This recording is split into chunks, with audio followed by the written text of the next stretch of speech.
You are watching Concert Junkies with Rob and Jon.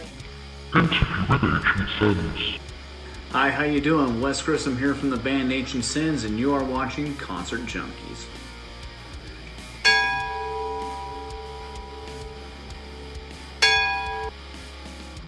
Where did you guys all meet? So I met Valentin, the drummer, through a semi-pro football program that he and I were in New Mexico, and he had his own, carpet cleaning business that he runs and whatnot, and does drumming on the side, and was like, hey, I'm a drummer, I'll see if I have time, and was like, hey, eventually, hey, if you need a drummer, I'm still available. And I was like, yes, we need a drummer. We put programmed drums down for Cause of My Distress, and he came in and finished out the rest of the record in a couple of days, which was really awesome. Andy Diekman, who did 7 songs on bass, he and I, we're in the Navy together. He's an active reserve orders in Albuquerque, and he's like, yeah, I'll put bass down, for whatever songs you have left. I had met Beck Angelo through Facebook Musicians Group, and he was like, I'd like to get together and jam. And he said he played bass, and he came in and did bass for Beneath the Surface, but his work schedule and whatnot didn't really pan out, so Andy came in and finished the record. I met Gary Noonkester, I think back in 2013, through his band called Walking with Giants, which is a super group of him, Scott Phillips of Alter Bridge, Brian Marshall of Alter Bridge, Clint Lowry of Seven Dust, and eventually the third record brought in Morgan Rose from Seven Dust. And absolutely fell in love with their music, and he and I chatted, over the course of a few years, and I told him that, I needed bass put down for the potential first single, Cause of My Distress, and he was like, yeah, I'll be happy to put bass down for it. And, I'm really glad he did. He helped us at least get that song completed and whatnot. When you go on tour, what things do you have to have with you? So the touring I've been able to do, the one thing I've definitely had to have with me is just extra accessories, pick strings, things like that. But I think definitely the most thing that's been persistent is definitely, I don't have it here with me in this room, but is my pocket guitar. And it's a fold-out guitar neck piece, and I just sit there and just work on my fingerings probably for a good 45 minutes to an hour. Just sit there and just keep the motion going and whatnot while everything's up on stage. I'll just sit there with it and just just keep going and going and whatnot, and that way at least keep the motions good, keep my fingers loose and whatnot. It's definitely one thing that I absolutely have to have with me. Who influenced you to start playing music in general?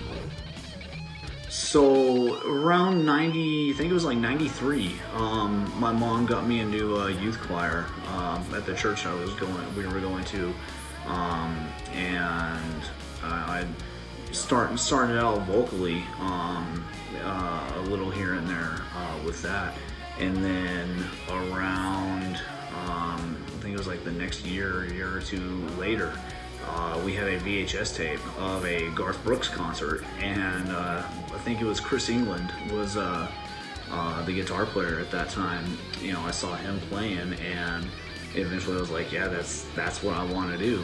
And I just had this passion, ever since then, of wanting to be a guitar player. My mom started me off playing baritone and whatnot. She was a singer for many years, style of Reba, the Judds, classic country, things like that. And of course I love those genres, But I wanted to be a guitar player, and so I went through concert band. Took a year off in 8th grade, started back up in high school, played jazz band for 3 years. But when I was 16, I finally got my first guitar and put it down for a little bit. But then when I picked it back up, it was the moment that I had listened to Find the Real, which is the first track of the very first Alter Bridge record. And Mark Tremonti has been my guitar playing influence ever since. Him, the late great Alex Alejo, of Children of Bodom, Randy Rhoads, Dimebag, Dan Donegan, a plethora of guitar players over the years. It's all I've wanted to do, and I definitely attribute to those gentlemen, and even the ladies of metal, Lita Ford, Nita Strauss, they've everybody in the guitar community for just their music, keeping the passion alive. If you weren't playing music, what would you do with your life?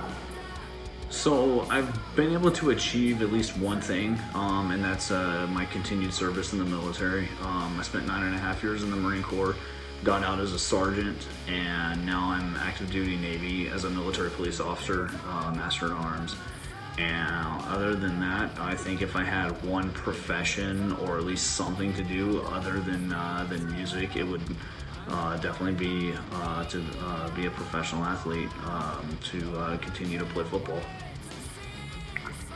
What was your first concert? Ooh, oh God, first concert.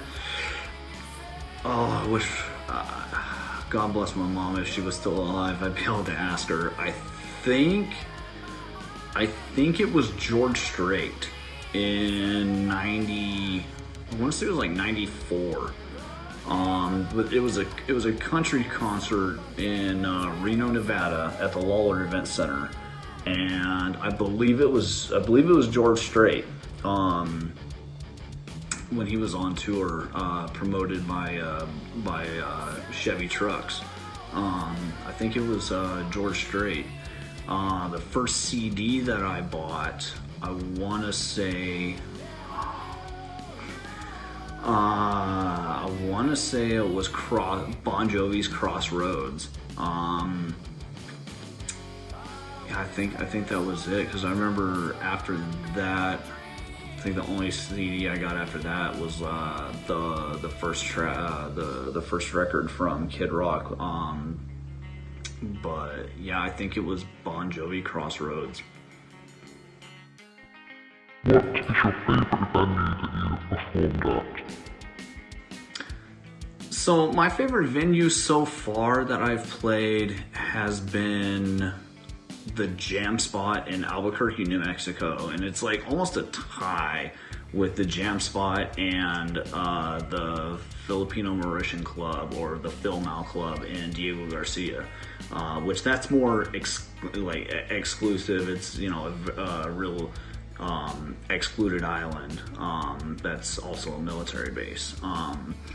But for one that people can go to, definitely the Jam Spot in Albuquerque. It's beyond family friendly.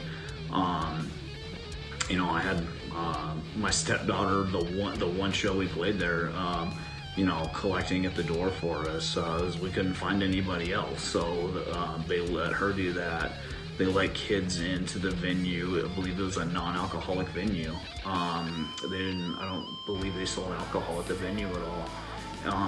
But it was $400 to lock on the venue for a show for the entire night. It's yours, and whatever you made at the door you kept, including merch sales or anything like that. Anything that you do extra is all it's all yours.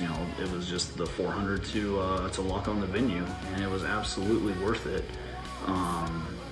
But I would definitely say the Jam Spot in Albuquerque.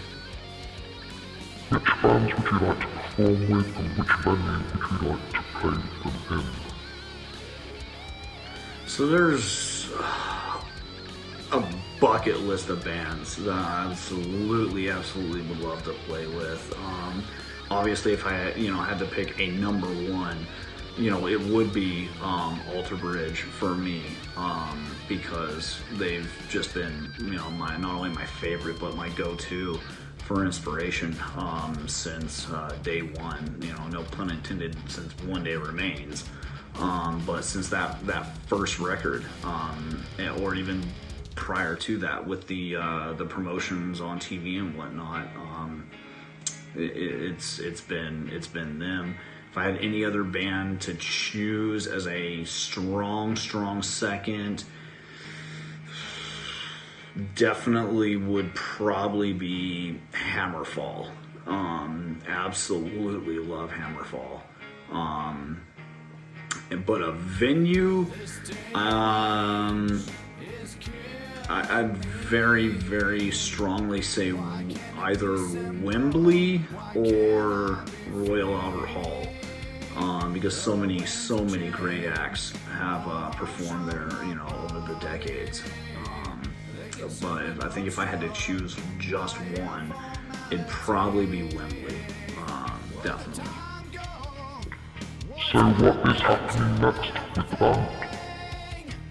So towards the August-September timeframe, I will be in Northern California, around the Fresno area, Lemoore, Fresno area, which is where I'll be permanently next, at least for the next couple of years. And that's where I'm going to be playing shows, trying to get the guys over as well, or at least, as we establish a permanent full-time lineup. That's where the shows will be played, is definitely in the Fresno area. So definitely come out and check us out. I will be also posting concert dates as they happen in the near future on Facebook and Reverb Nation. So you can follow us, facebook.com/Ancient Sins, reverbnation.com/Ancient Sins, and definitely check out our first record, Never Back Down. It's available everywhere: Spotify, iTunes, Amazon, Google Play, and even iHeartRadio. And we're currently in the works of a second record that we're going into pre-production here pretty soon for. So definitely be on the lookout, and just keep tabs on us on social media, and as well as YouTube.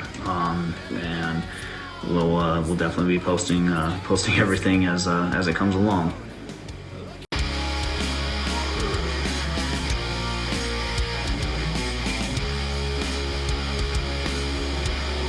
Ragebreed Records are signing Ancient Sins. Hi, how are you? I'm Wes Grissom from the band Ancient Sins. I'm very pleased to announce that we are signing with Ragebreed Records.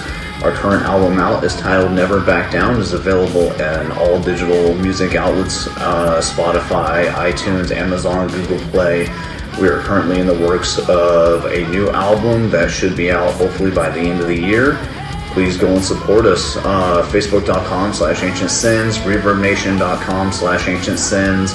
Other than that, we're very excited for this opportunity. So thank you, Ragebreed, and thank you to all the fans.